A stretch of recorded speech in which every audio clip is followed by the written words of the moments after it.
I kind of have lots of different versions of how I came to Hughes. And I think the one I'm using at the moment is probably that at a certain stage, I'd been very kind of narrow-minded, sort of while I was an undergraduate and a teenager, about the idea of the kind of formality of poetry and how it must obey certain rules.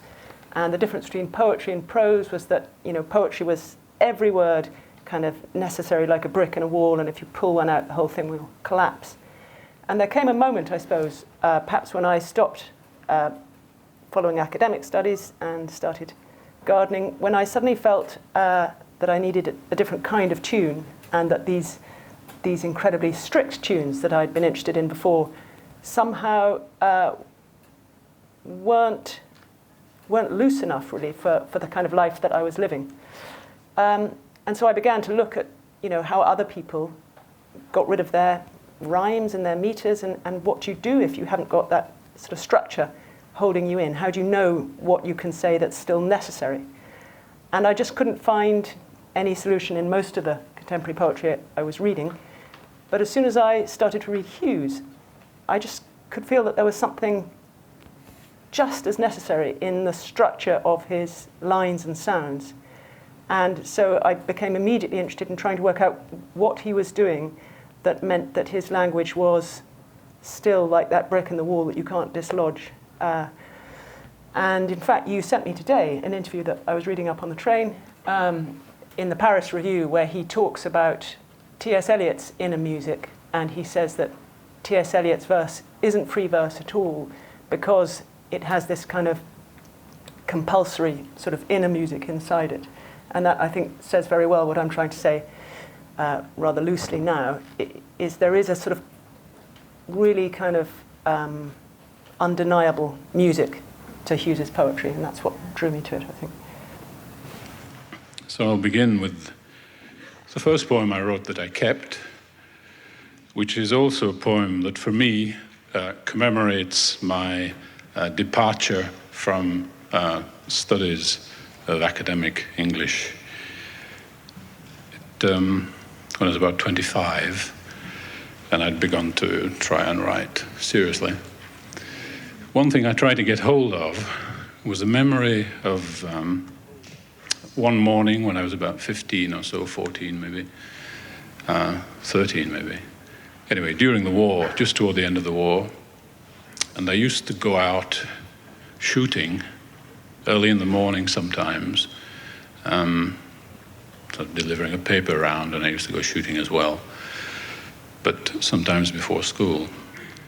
And this was very early one morning, and it was just sort of dawn, blue dawn, and one of my routes was alongside the river beside the town, big, dirty, poisoned, dead river. But the hollows beside the river were full of rabbits and rats and so on. And so I would sneak along the edge of this river looking for rabbits or whatever to shoot.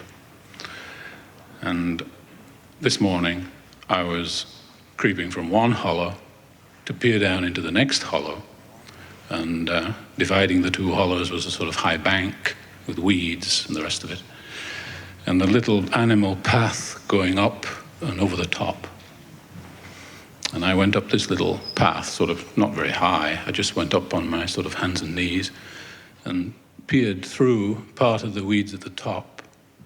And as I just peered over, a fox doing the same thing that I was doing, but coming the opposite way, reached the same position, and we met at the top of the bank, just very close together. And then he was gone, but we just had that moment looking at each other. And the memory of that was what I tried to get. This is a wonderful moment. And so I set about trying to locate this. And as I remember, it wasn't the first time I tried to find it. But on this occasion, just a couple of weeks before, I'd seen a Swedish film of a Swedish farm in winter at night. And there was a sequence in this film of a fox coming through a snowy wood. So he was coming between the trees, through the snow, toward the camera. So his eyes were lit by the camera light, obviously. And he was obviously being whistled up toward the camera, as you can whistle foxes right up to your foot, more or less. And so as I wrote, as I tried to look for my fox back in my 13th year, this second fox intruded and sort of hijacked the poem, you see. And then afterwards it occurred to me that, and because looking backwards I'm more and more sure of it, the third fox behind it, which obviously provided key details of the poem. Get this thing right. And that was during my second year at university. I'd been reading English, and I got fed up of reading English, and fed up of writing the essays, and in fact resisting the essays to the point where finally I just could not proceed with the essays. There was a dead blank. And the last essay of my 2 years, just before the first exam, was about Dr. Johnson, who I admire. I'm fond of him, like his poems, like him, everything about him, but I just could not write this essay. And so I'd been trying for a day or two and a night or two, and I'd got 3 or 4 lines that I kept rearranging and pushing around and never got any further with it. And so the night before the essay was due, I was sitting at my table with a sort of window here, curtain down here, and a little stair and a door at the top of the stair, and about 2 or 3 in the morning, and I still couldn't get beyond my 3 or 4 lines. So I went to bed, and I dreamed I was back at my table and trying to push through my lines. And as I sat there in the dream, the door opened, and round the door came a fox's head at the height of a man. And down the stairs came a fox on his hind legs, walking like a man, and walked across the room towards me. Big fox, big as a wolf actually, but a fox. But not quite a fox, because he had a man's hands. But the main thing about him, apart from being a fox, was that he was just as though he'd come out of a furnace. He was just 3rd degree burn from head to foot. The whole fur was blackened, and the skin was cracked and bleeding and baked and cracked. And he came across to me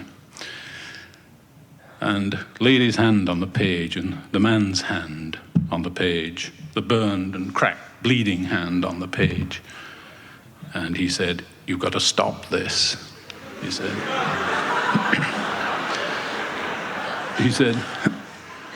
He said, "You're destroying us."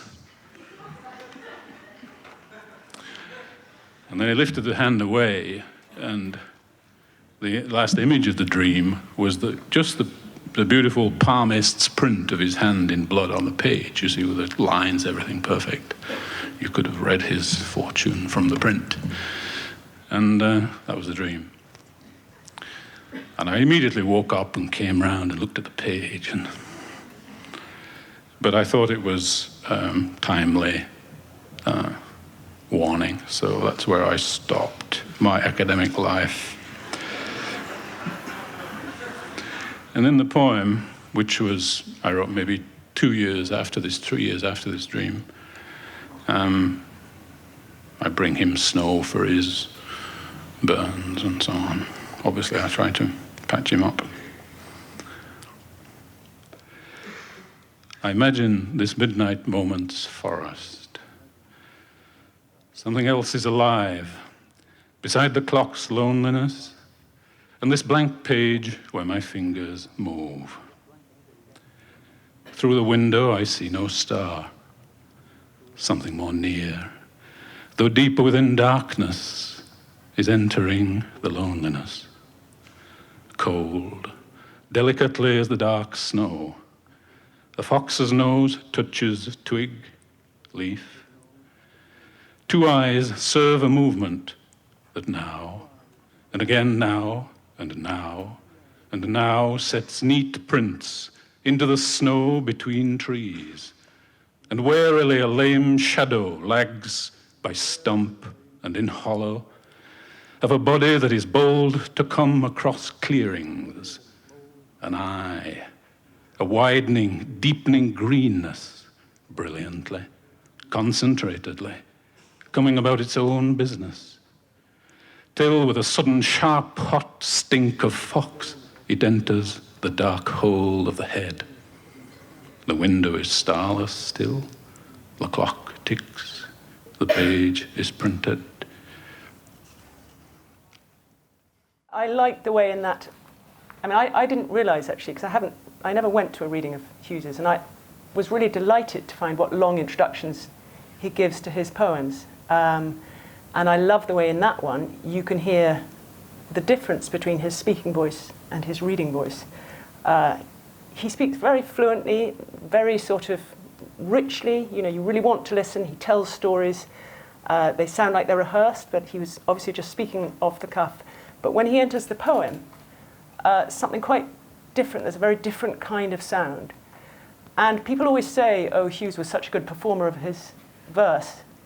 And I actually don't like it when people say that, because that suggests to me that he was in some way kind of speaking it up or speaking it more than it is on the page. I think he was a really good writer of verse, and he wrote musical poems, and when he stood up on the stage, the poem performed him, and that's what you're hearing. It's like his poem about called In the Likeness of a Grasshopper, where he has this image of a grasshopper waiting on a path like a kind of trap, and the music comes and picks it up like a violin and plays it. And I think you hear Hughes being played by his poems. It's not that he's performing them at all. The second poem, I think we should move. Should we move to Pibroch? Well, yes, although I actually wanted also, because it's such a well-known poem, that, and I think it is worth just thinking a little bit about, the other thing that I get from hearing that introduction is the fact of it not being one animal. It's that layer of three different animals. One of them actually has human hands and walks on its hind legs. And that's interesting to me as a sort of introductory thing to think about with Hughes, who tends to get referred to as a nature poet. But you don't find foxes with human hands in the natural world, at least I never have. And I think it's quite important to realise that he's a kind of preternatural poet rather than a natural poet. His fox comes from the sort of metamorphic, metaphoric world in which all shapes kind of share each other's consciousness. And that, to me, isn't a nature poet. It's something much more interesting. So, sorry, I just wanted to say that. The second poem we're going to hear is called Pibroch. It's from the collection Wadwo, and it comes from a 1971 reading that Hughes gave. He says on the recording, which we don't have on the poem. Many of you may know that the Pibroch is a piece of music for bagpipe, and says, "No sound hits me as deeply as bagpipes. A familiar spirit is supposed to serve a family for generations, and I look on this poem as an heirloom." Sea cries with its meaningless voice, treating alike its dead and its living. Probably bored with the appearance of heaven, after so many millions of nights without sleep, without purpose, without self-deception. Stone, likewise. A pebble is imprisoned like nothing in the universe, created for black sleep, a growing conscious of the sun's red spot occasionally, then dreaming it is the fetus of God. Over the stone rushes the wind, able to mingle with nothing, like the hearing of the blind stone itself, or turns as if the stone's mind came feeling a fantasy of directions. Drinking the sea and eating the rock, a tree struggles to make leaves. An old woman fallen from space, unprepared for these conditions, she hangs on because her mind's gone completely. Minute after minute, aeon after aeon, nothing lets up or develops. And this is neither a bad variant nor a tryout. This is where the staring angels go through. This is where all the stars bow down. If he's a nature poet, he's a very different kind of nature poet. Would you talk about this one, Alice? Yeah, I wanted to include this one because mostly what excites me about Hughes is the way he kind of grew poetry on. He expanded it into something dramatic, something to do with legend and storytelling. He sort of wobbled the line of verse. You know, he did so many things that kind of grow it on. But Pibroch, I think, it's a very poemish poem. It's got these, very kind of definable stanzas. It's got quite a sort of strong 4-beat rhythm running through it. It's very sort of melodic. And I love to remember that and especially when he then turns to season songs or something like that, you've got someone who really understands sort of what a poem can be when it's just being a poem.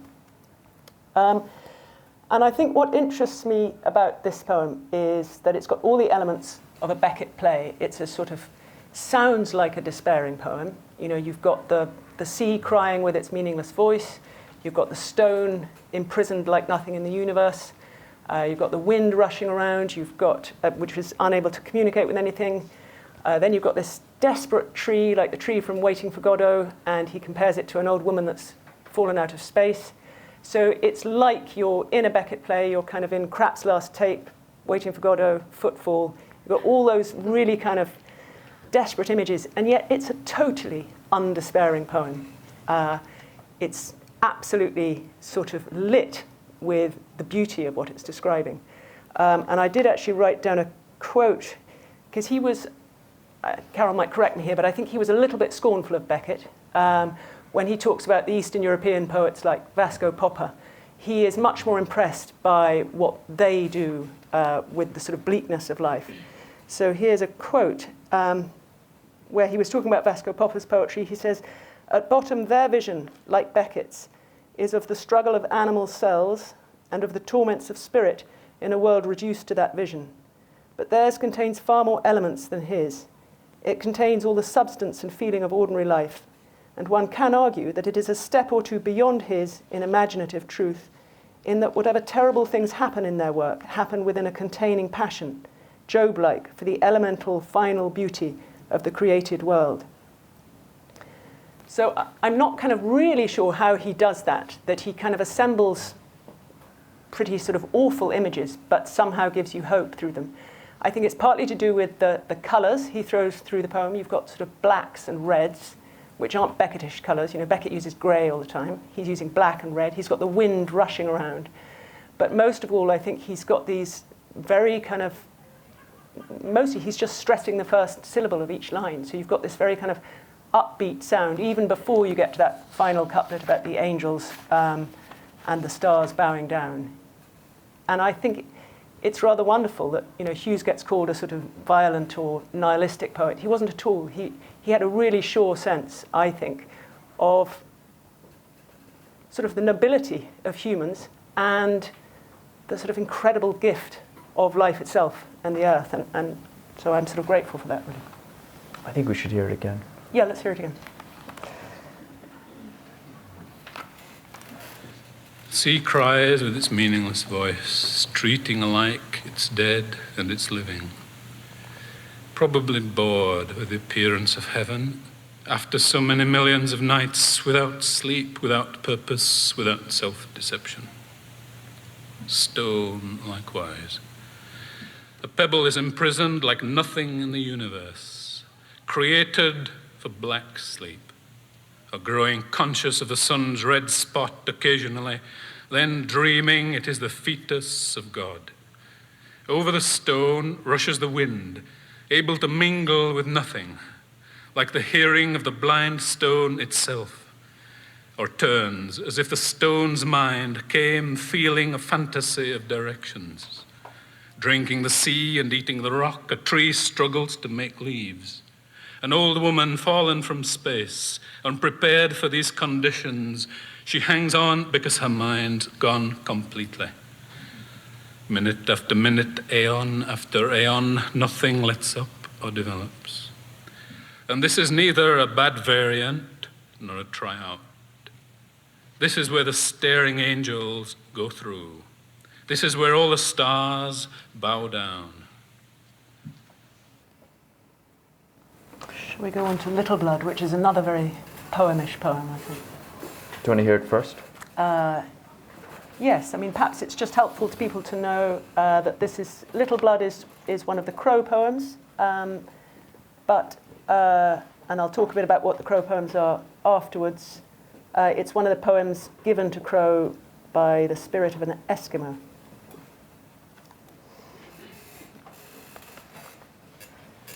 O Littleblood, hiding from the mountains in the mountains, wounded by stars and leaking shadow, eating the medical earth. O little blood, little boneless, little skinless, ploughing with a linnet's carcass, reaping the wind and threshing the stones.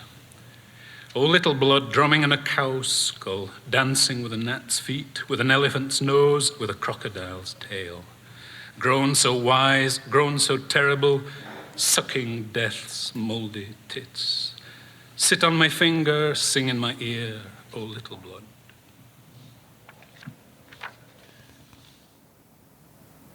It's an incredibly strange poem and quite hard to take in. If you don't know it already, it's quite hard to take in, I think, straight away.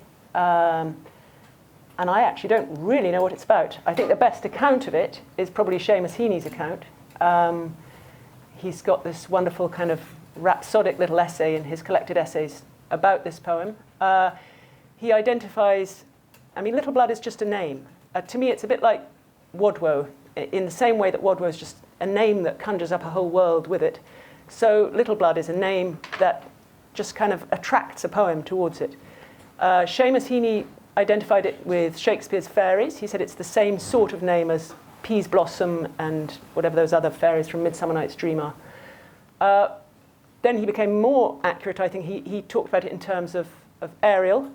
He actually relates it to a later poem of Hughes's in the Birthday Letters, where Ariel comes and sits on Sylvia Plath's knuckle. And it does have echoes with the Littleblood poem. And in fact, Ted Hughes, in one of his essays about publishing Sylvia Plath's poems, does talk about her having a strange muse, bald, white, and wild, in her hood of bone, floating over a landscape like that of the primitive painters. And that, to me, is quite similar to the feeling of Littleblood. But who knows what Littleblood is? It's reminiscent of the gnats in his Gnat Psalm. It's got that kind of slightly sort of teasing, flying around feeling to it. It reminds me as well of the skylarks, those kind of joy help creatures that he celebrates. And in particular, at the end of the Skylark poem, Hughes does this strange kind of, he suddenly goes off into the Irish tale of, that I can never pronounce the name of, Cuchulainn, and how at the end of that story, there's a lark sort of coming closer and closer.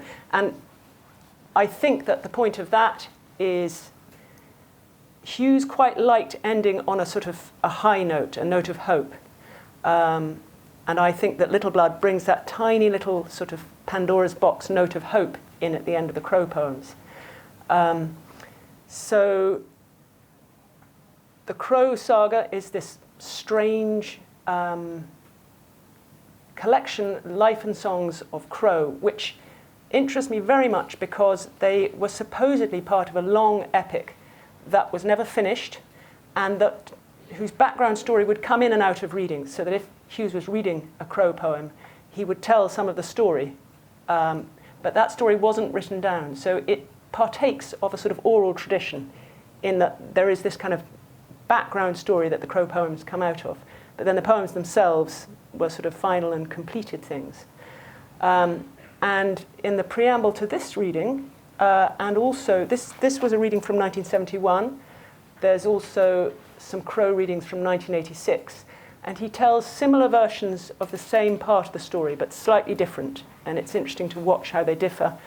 And it's the point where Crow, who is God's nightmare, And in the 1971 version, Crow is a hand that grabs God from the back and starts to strangle him, and is also a voice. And God challenges this voice to do better than him. And this voice then goes down to the earth and becomes a crow character. And the 1971 version seems to tell it slightly more from God's point of view, and the 1986 version tells it slightly more from Crow's point of view. Crow travels through the world trying to find out where he's come from, asks lots of questions and is questioned himself. And at a certain point, he gets to a river and meets a sort of monstrous woman who wants to be carried over the river.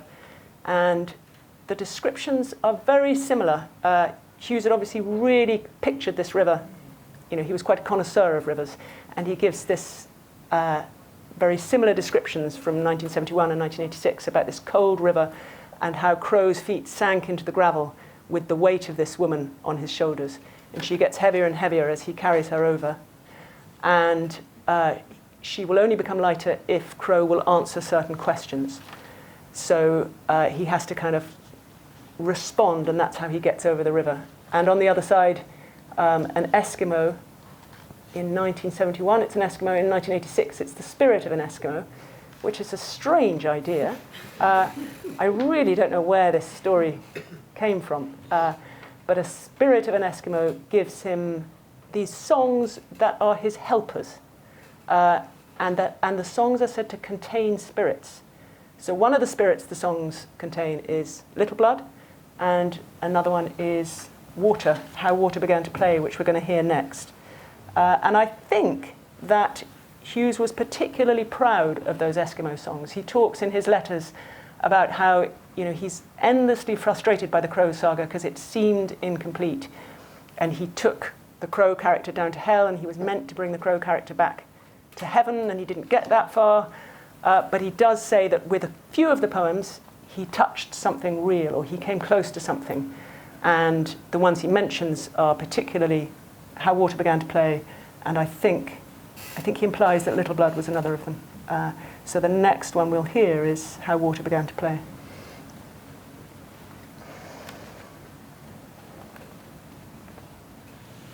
Water wanted to live. It went to the sun. It came weeping back. Water wanted to live. It went to the trees, they burned. It came weeping back. They rotted, it came weeping back. Water wanted to live. It went to the flowers, they crumpled, it came weeping back. It wanted to live. It went to the womb, it met blood, it came weeping back. It went to the womb, it met knife, it came weeping back. It went to the womb, it met maggot and rottenness, it came weeping back, it wanted to die.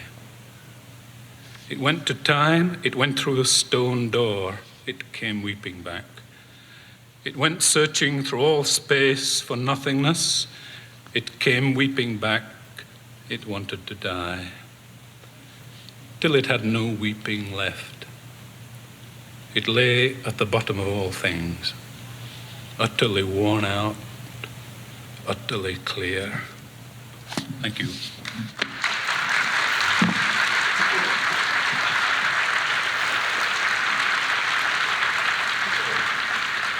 I'm glad he got some applause at last. I think we're mixing these up obviously from different dates, but I think in 71 he ended with that poem.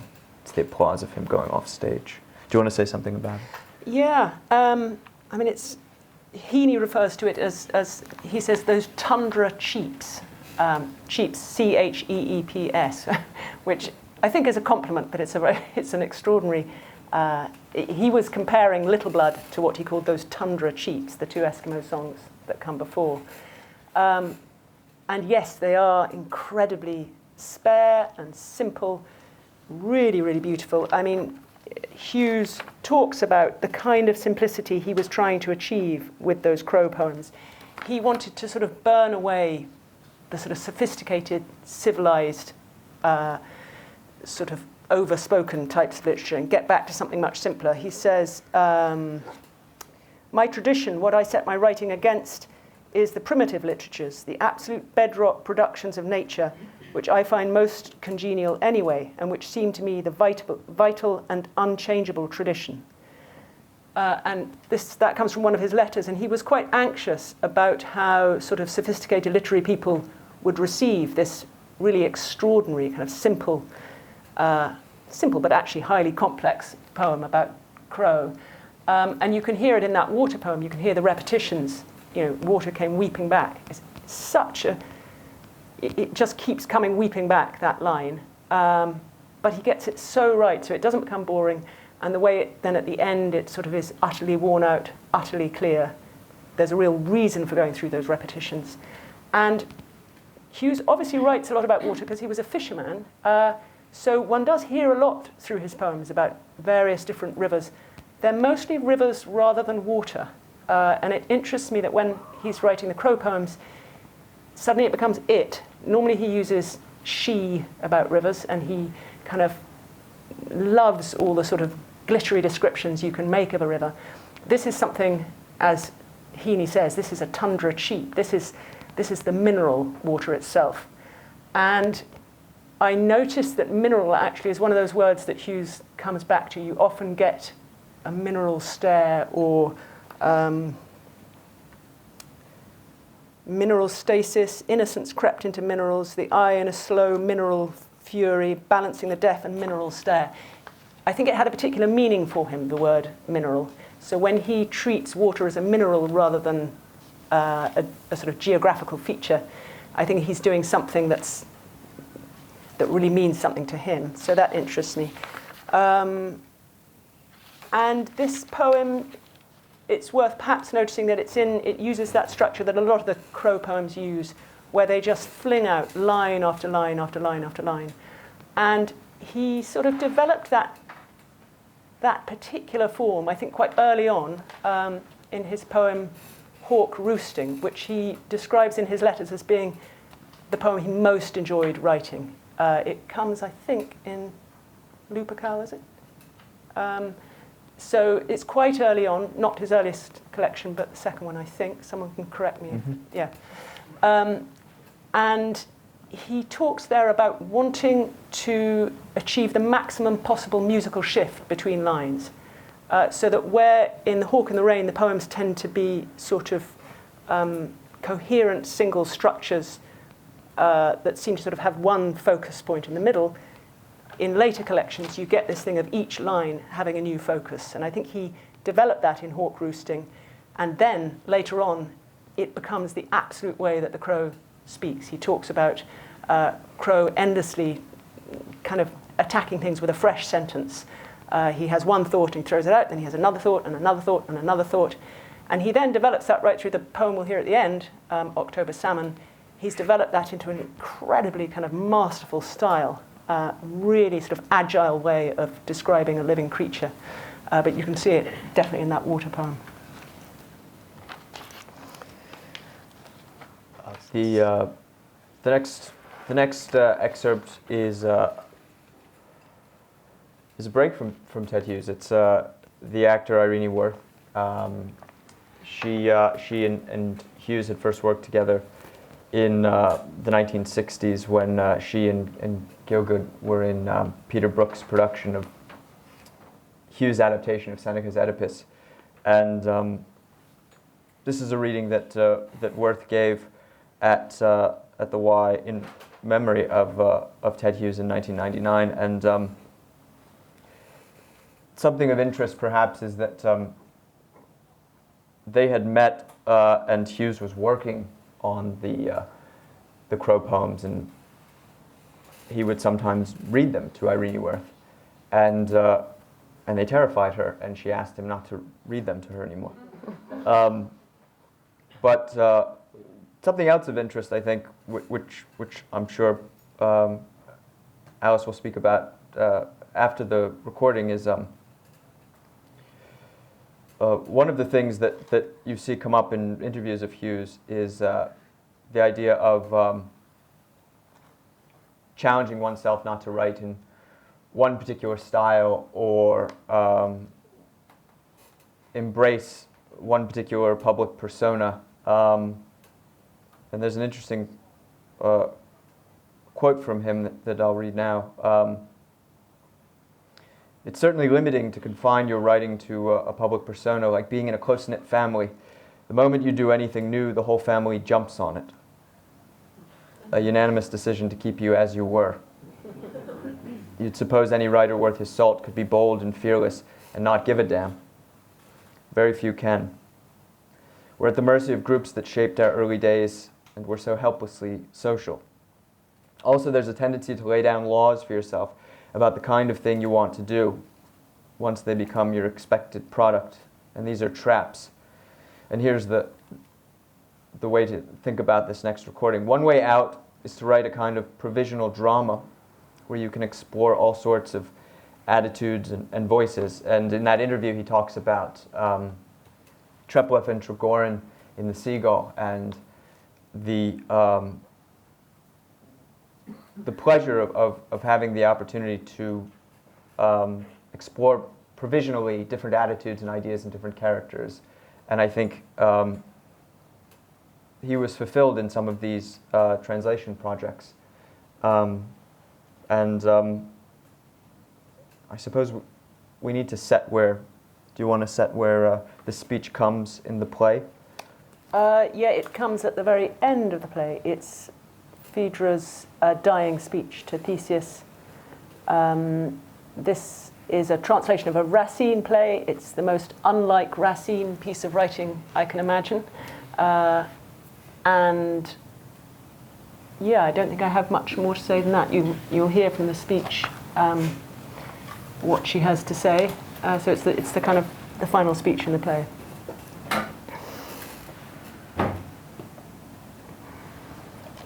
Listen to me carefully, Theseus. Every moment now is precious to me. Hippolytus was chaste and loyal to you. I was the monster in this riddle. I was insane with an incestuous passion to amuse some malevolent deity. Now I am drunk on an infallible poison. I feel my pulses pushing it icily into my feet, hands, and the roots of my hair. I see the sun's ball through a mist. And you, whom my very presence sickens, I see you in a mist, darkening. My eyes grow dark. Now the light of the sun can resume its purity, unspoiled.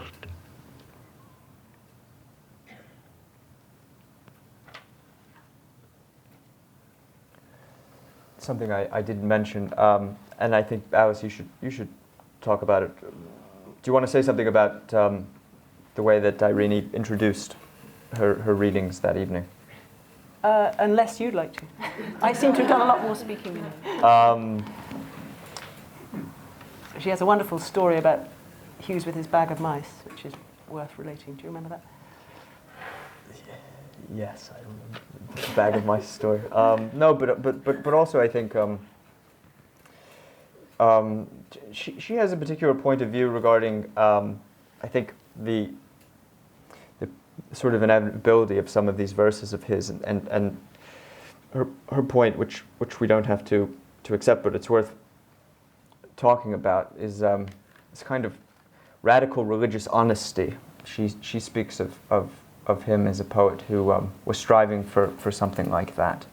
In addition to the mice story. Yeah. Which, no, but they went back many decades, and I should say perhaps that was an evening where poets like W.S. Merwin and Derek Walcott also paid tribute to Ted Hughes. And Walcott tells the story of he finds out that Hughes has died, and he's at Lorca's house, and he just goes out into the back garden and sits for a while. And she talks as well about. She does have a very good story about. Oh no, perhaps it's actually W.S. Merwin who has the story about the bag of mice. Yep. Sorry. Tell the mice story. Okay. Now you've.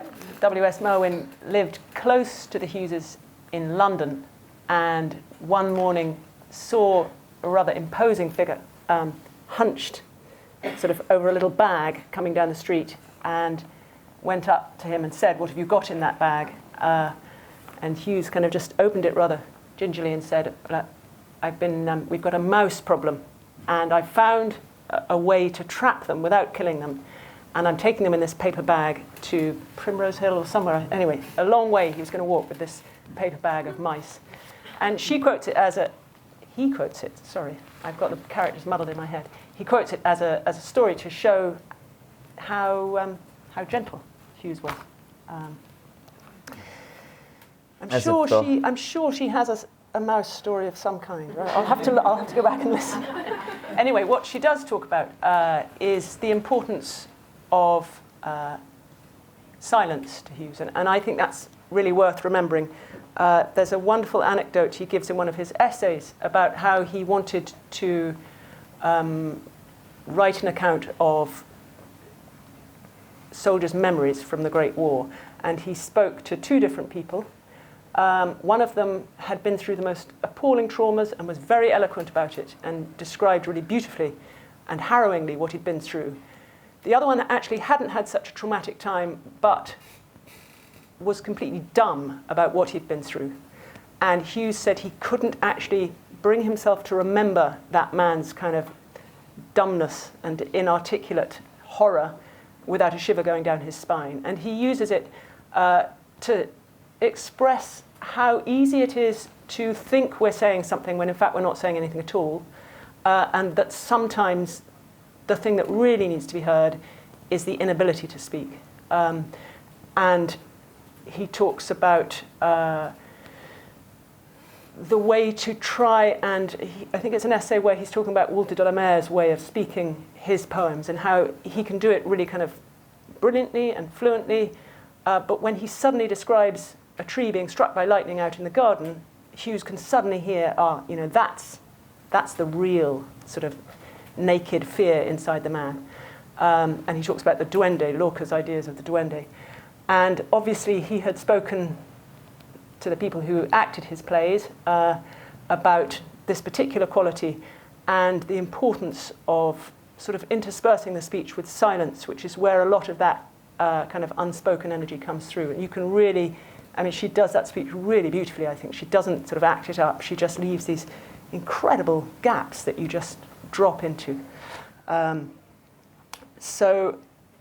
But I love anyway how, I love his courage in sort of tackling Racine, who is so very unlike, the poet that Hughes made himself. The kind of incredible sort of dainty order you get in Racine is just not Ted Hughes at all. But I think that from working early on with Peter Brook on Seneca's Oedipus, he had developed a different idea of how you can translate a play like that. There's a quote about that. He says that Brook was mostly interested in working towards the simplest, most direct release of the energies in that strange play. And so Hughes then translates that method into Racine, and you get a really extraordinary sort of combination of things when you read that play, because it does have these incredible sort of raw energies in it that you wouldn't necessarily hear or see if you were reading Racine. And I always think that Hughes's connection with drama is a very important way to think about his poems. Certainly the sort of work he did with Pibroch over years and years, I know that he claimed later that it took a lot of his energy and wasted a lot of his time, but I think that working on Oedipus and also working on August, the play that used sort of invented language, must have given him some of his sort of ability to get through to the sort of active parts of language and to cut away the sort of highfalutin, over Shakespearean sort of maternal octopus of literature, as he calls it. Shakespeare, of course, as well, was an incredible influence on him. He spent a lot of his years when he was doing national service just reading the whole of Shakespeare. But he doesn't see Shakespeare as this kind of important British sort of eloquent writer. He sees him as a sort of homemade emergency kit bag, I think he calls him, of sort of panic speeches. Are we running out of time? Should we move on to the October Salmon? Well, I was going to say what you said about the importance of silence. Is it reminded me there's an interview with Hughes where he and Brooke are working on Oedipus, and it's the night before the play is supposed to open, and Brooke has this idea that they should read through the play without silence as quickly as they possibly can. And Hughes reports that it took about half hour, and Gielgud struggled, but it was one of the most exhilarating experiences that he'd ever had in the theatre. And he and Brooke thought this was a wonderful way to present the work until they realized it took about a half hour, and everyone who was gathered was looking for a night out at the theatre, and that they would be disappointed that they'd only got half hour's worth. We should get to the audience questions, but we also should play October Salmon, I think. Yeah, and maybe rather than talking after this, I'll just introduce it by saying, sort of thinking about that silence again. I'm really interested that this poem that, it's one of my favorite, I think it's a really masterful poem, the incredible sort of agility with which he just keeps refocusing on this fish in the river. And so I've always thought that it was, a poem where somebody is standing on a riverbank looking very hard at a fish. And then when you hear his preamble, which actually isn't included in the bit tonight, but he talks about how his father, when he was dying, had come to live in the village, and that there was a dying salmon in the pool, and this was the walk that his father used to take. So suddenly, this whole poem becomes, it is about a salmon, but it's also very much about his father. And one of the mysteries of that poem to me has always been how incredibly Shakespearean it sounds. It even uses the phrase "king of infinite liberty," and it's got this real sort of rich Elizabethan Jacobean feel to it. And then you suddenly realize, oh, it's a poem about his father, and that's why it's got sort of quotes from Hamlet in it. And actually the whole poem really is Hughes's version of "What a piece of work is man." So you've just got, by not saying that it's his father and by not explaining that he's even sort of got Hamlet in his head, suddenly the poem, you can see why it's got that kind of power to it. So it's got so much background emotion and stuff behind it. Anyway, let's hear it. Yeah, this is the last poem he read at the reading in 1986. It's about 4.5 minutes long, and it was originally published in the LRB. He's lying in poor water, a yard or so depth of poor safety.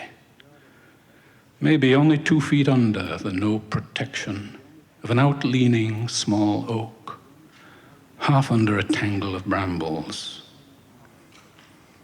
After his 2,000 miles, he rests, breathing in that lap of easy current in his graveyard pool. About 6 pounds weight, 4 years old at most, and a bare winter at sea, but already a veteran, already a death-patched hero. So quickly it's over. So briefly he roamed the gallery of marvels. Such sweet months, so richly embroidered into earth's beauty dress, her life robe, now worn out with her tirelessness, her insatiable quest hangs in the flow, a frayed scarf. An autumnal pod of his flower, the mere hull of his prime, shrunk at shoulder and flank, with the seagoing aurora borealis of his April power, the primrose and violet of that first upfling in the estuary ripened to muddy dregs, the river reclaiming his sea metals. In the October light, he hangs there, patched with leper cloths. Death has already dressed him in her clownish regimentals, her badges and decorations, mapping the completion of his service. His face a ghoul mask, a dinosaur of senility, and his whole body a fungoid anemone of canker. Can the caress of water ease him? The flow will not let up for a minute. What a change! From that covenant of polar light to this shroud in a gutter. What a death in life to be his own spectre. His living body become death's puppet, dulled by death in her crude paints and drapes. He haunts his own staring vigil and suffers the subjection and the dumbness and the humiliation of the role. And that is how it is. That is what is going on there under the scrubby oak tree, hour after hour. That is what the splendor of the sea has come down to. And the eye of ravenous joy, king of infinite liberty in the flashing expanse, the bloom of sea life, on the surge ride of energy, weightless, body simply the armature of energy, in that earliest sea freedom, the savage amazement of life, the salt mouthful of actual existence, with strength like light.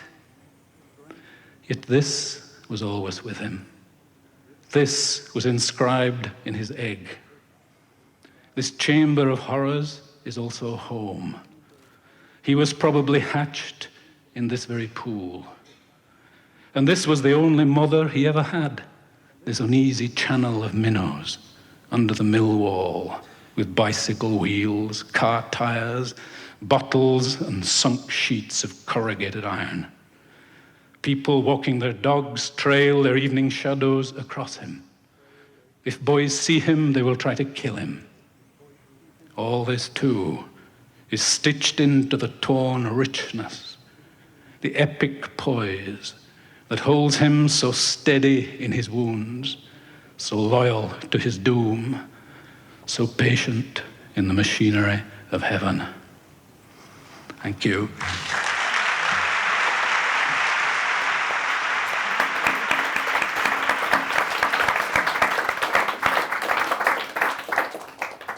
We'll take maybe a few audience questions. David has a mic. Wait. Roving microphone, please wait for it. Anyone?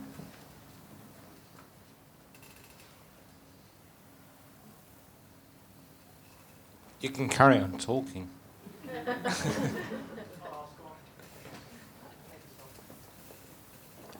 Hand.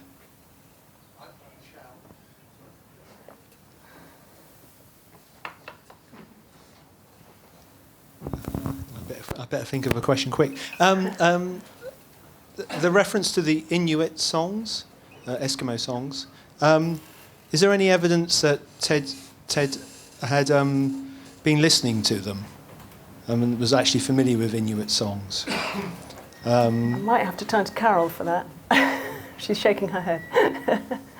I don't know of it. I know that he was really interested in all kinds of oral and primitive and anthropological studies. So I wouldn't put it past him, but I certainly don't have the evidence for that. Yeah, I raised this because they haven't, there's approach singing. It's a very particular guttural way of singing, quite unnatural. Right. Quite way away. And there were quite a lot of people who were interested in folk music at the time. They were quite diverse. Yeah. So it's not. It wouldn't be surprising if he had a field that was interested in that. Yeah. Yeah. I should think it's quite possible. Whether he had also heard the spirit of an Eskimo, which is what the Eskimo turns into, that's perhaps even more probable. Yeah. Question here. Yeah, I was just wondering about Irene Worth, who was also a Beckett interpreter and a Beckett actress, and whether there is an overlap between her recordings of Beckett. She seems to connect Beckett silences with Hughes, or to move between the two, and whether there was an overlap between the two, which I think there must have been. But it's just interesting that Beckett is there as well in the way she's. What would be the date for? I mean, when was she performing Beckett? I think certainly during all of the 60s and into the 70s, she was a notable performer and wrote about Beckett in performance as well. Directed Beckett. It's incredibly interesting that she was a kind of missing link between them. Yeah. I don't know that Beckett and Hughes, I don't know that they sort of met each other. Their work is so incredibly different. Yeah, and it's interesting to think of those characters like Irene Worth, who would have sort of somehow had to carry those two different forms in her head. It's a good question to which I don't have an answer. I have a question. Show of hands, did folks in the audience see Ted Hughes read? I'd be interested to hear if you had, and any experiences worth sharing, what it was like to be in the room. Carol has, but yeah. Mark has. Thank you. I heard Ted read in my first term at Cambridge, which was in the autumn term of 1963. And it was in a crypt at St Catherine's College, so you can imagine his voice travelling through a low-ceilinged space. And of course, it was completely extraordinary. And so the next morning, I went to Bowes & Bowes bookshop, as one might go to Harrods for the sales, because I was sure that everyone present would be there to buy Hawk in the Rain and Lupercal. I was astonished to find I was the only person there. And I've always wondered what effect it had, that reading, on everybody else, because it certainly had a big impact on me.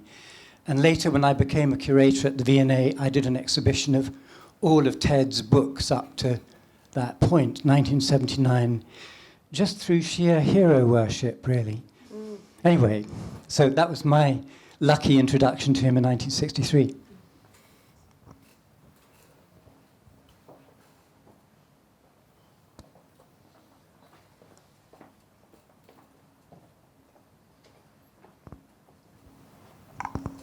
I just wanted to ask you, when you were talking about how you didn't think that he was performing when he read his poetry, that the poems were being performed through how he spoke. I had listened to him reading his Metamorphoses, and I found there that the way that he read was hugely influential in how I interpreted them. I did feel that it was a performance, but a very effective performance. Could you describe at all what you actually mean about the poem being the performance rather than him? What I mean is that if it wasn't a Hughes poem, I don't think he would kind of read it up and make something of it. I think that the music is embedded in the way, you can see it on the page. He is writing in a very emphatic, kind of stressed and sung meter. He's not using a kind of speech meter like most free verses. Most contemporary free verse, I think, is based on an iambic pentameter, slightly broken down. Because an iambic pentameter is a speech rhythm, it actually just sounds like speech. He was mostly using either hexameters or 4-beat lines or kind of Old English stress rhythms, so that he was choosing to base his free verse on meters that actually were kind of sung or danced meters. So there was no way to read those lines without them coming out almost incantatory. So I think it happens way before he gets up on stage. It's how he treats the page and how he treats what he's putting into language is where the music comes in. And that means he doesn't actually have to put any effort into it. He doesn't sound like he's kind of being rhetorical and pompous and kind of being vain about his poetry. It's simply that the poetry is musical, so he can speak it almost by mistake, and it comes out, as something that's really sort of intriguing to listen to. And he's very particular about having chosen those meters. He writes about how he wasn't interested in the kind of meter that just could be spoken. He was interested in the kind of meter that Hopkins used, or Coleridge. He liked those meters that had to be sung. Alice, I'd like to add something to that, because I'm assuming that the reading you're talking about was when it was Book of the Week, and that was pre-recorded, obviously. So just to give a bit more context to Ted's recording of his parts of the Metamorphosis. So we'd been in Cuba for a couple of weeks. The person who was going to record that was already in Devon, couldn't get hold of us. We got back from Cuba. Ted was very tired. Those recordings took place in Court Green over a period of an afternoon, and that's really the recording that you would have heard. So my comment on that would be that Ted was tired, possibly, and sitting at home. You can hear the bird song in the background as well. So it's totally different to the kind of event when he would have given a public reading. And I think that comes over in that recording. Okay. Thank you. Anyone else?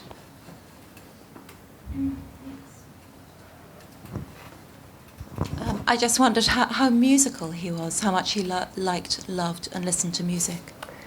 He talks a lot about his love of Beethoven, and he says that was because of a teacher at school recommending it to him, and therefore he became obsessive about Beethoven. But, Carol would answer that question much better than I would.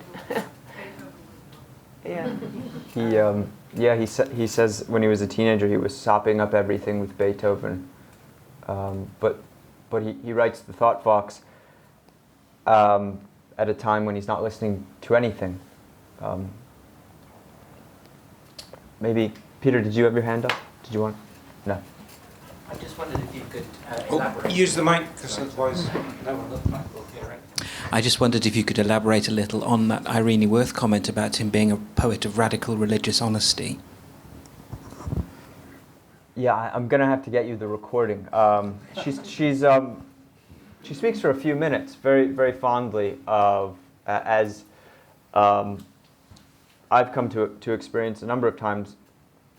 Poignantly, the stage of the Poetry Center is often one where poets like Ted Hughes return again and again, and then as part of the extended relationship that the Y will have with poets and their family and their publishers.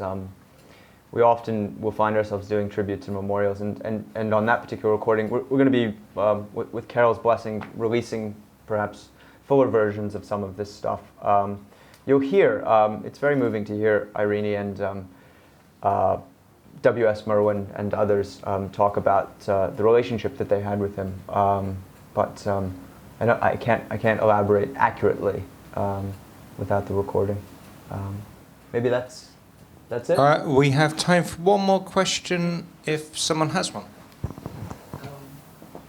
He was quite famously closed off, Ted Hughes. I always had that feeling that he was very quintessentially English and quiet and all that. But did he have much conversation with... he did tour America a lot, didn't he? Is that right? And he would go to the Y and that sort of thing. Did he have much conversation with American poets of contemporary? Or exchanges? I think his real passion was the European poets, wasn't it? Particularly the Eastern European poets. Yeah, but at the same time, he says exciting things were happening to English poetry in the 1960s, one of them being all of this literature and translation, Eastern European poets, and also Lorca. And the other, whether he carries this forward, were what was happening with the Beats and Ginsberg in particular. I do... well, and of course he was married to Sylvia Plath for a bit, so he had that, you know, it's like he almost didn't have to make an effort. He had the whole American tradition kind of that he was living with. Yeah, I mean, he knew Lowell. And it's funny, just to give you some glimpse of my sympathizing with Poetry Center predecessors, you know, Hughes, between 1971 and 1986, there's a gap, and his appearances at the Y, and we have archives where essentially every year the person in my position writes to Ted Hughes and says, we'd really love to have you back. We've caught wind that you're going to be in New York or you're going to be in Chicago, and you know, we sure hope you'll come back someday, which is true enough still with some of the writers that I end up chasing. I'm pleased to say that Alice is going to come back to New York and read for us next month. And, we should mention John Crowe Ransom was someone he was very keen on, wasn't he? Yeah. He tended to like, I don't think he was so into the sort of intellectual American thing, but he liked a poet like Crowe Ransom, who's very kind of rhythmical. Good. Yeah. If that's. Thank you all for coming, and thank you.